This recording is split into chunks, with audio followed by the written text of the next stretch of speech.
Ladies and gentlemen, good morning and welcome to the African Press Review on Freeka TV. We are starting this press review in Ivory Coast. Fraternité Matin, its release this morning, informs us that Ouattara announced many projects for the May. According to the newspaper, the President of the Republic inaugurated last Saturday the Adzope, Yakase, Atobru Road and laid the first stone. On the first time, Gbagbo speak out on the new currency. Also read his message to Naïse Soglo on the conflict in Africa. Reverse Le Quotidien d'Abidjan. Let's go to Nigeria. The major banks join fintech loan party to stimulate the economy. Reveal Business Day this morning. Nigeria will get the credit 2 trillion naira to the budget in a radical proposal, reveal Business AM today. And the newspaper stated that a group made up of experts, academics, operators, policy, analysts, and enthusiasts under the aegis of the Oil, Gas and Electricity Forum proposed a four-step approach to eliminating an opaque fuel subsidy regime, considered in some quarters to be one of the biggest frauds perpetrated by various Nigerian governments against its citizens in decades. According to Daily Trust surveys, oil states trapped in the debt trap 1.3 trillion naira.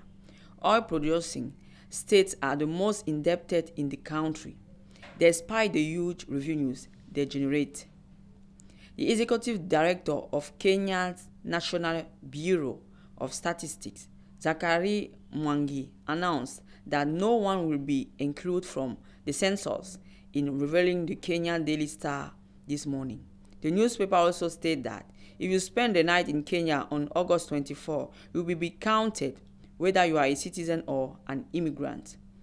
The 18.5 billion shillings exercise will target everyone within national borders. Let's leave Kenya for Zimbabwe. $2.8 billion earmarked for the Agricultural Command unveils the era this morning. According to the newspaper, the government has allocated $2.8 billion to command agriculture, which will expand the facility by an additional year and produce 210,000 hectares.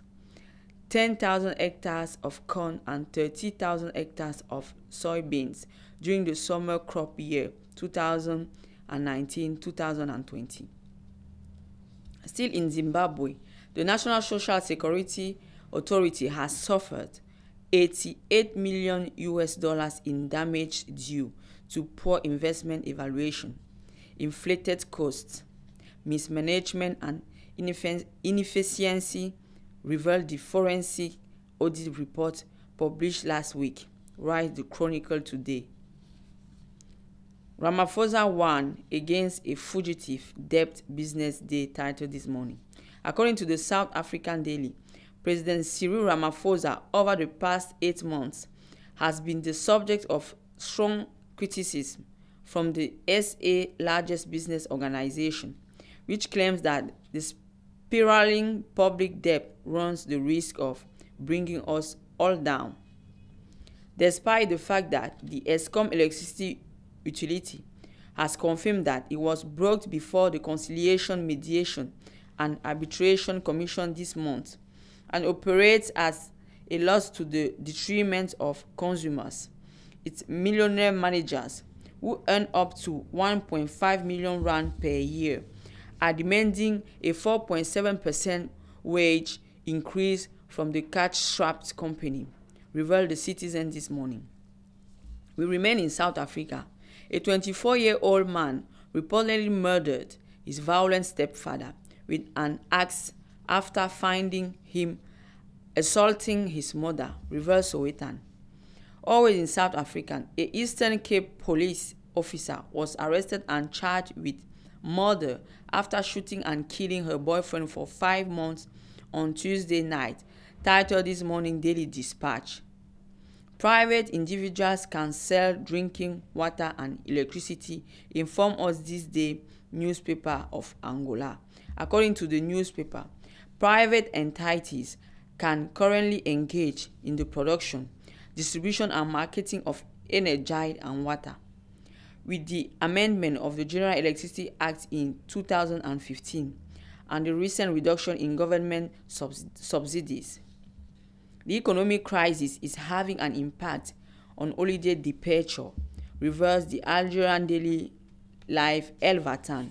According to the newspaper, many travel agencies fear a decrease in Algerian holiday departure this summer. According to our survey, the reservation rates remain modest and suggest a decrease in activity compared to previous years. The European Union will deploy an electoral observation mission for the presidential election of 15 September and legislative election of 6 October 2019 in Tunisia. The Tunisian newspaper reveals Le Temps. Jeune Afrique, present in Tunisia, informs us that the death of the head of state, Beji Caid Essebsi, disrupts the electoral calendar and redistributes the cards of the political scene. This opens the way to several possible scenarios. Let's read this press panorama in Cameroon with the daily economy. Public administration without insurance. Headline this morning, the daily newspaper, L'Economie. According to the newspaper, all the legal provision in force in the public services have no guarantee in the event of hazard.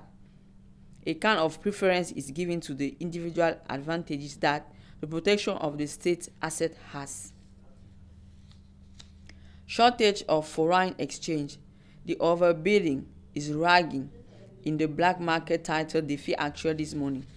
According to the newspaper, the most popular currencies such as the dollar and the euro are traded at gold prices due to the scarcity of currencies in legal channels.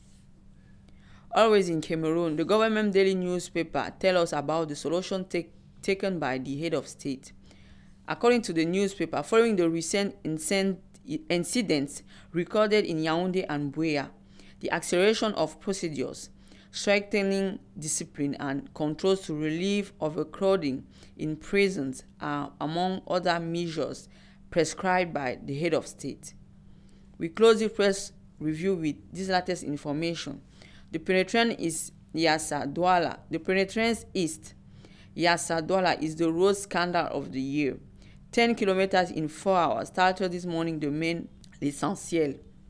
The newspaper stated that the cause of these traffic jams is the work undertaken to widen the penetrant east Douala.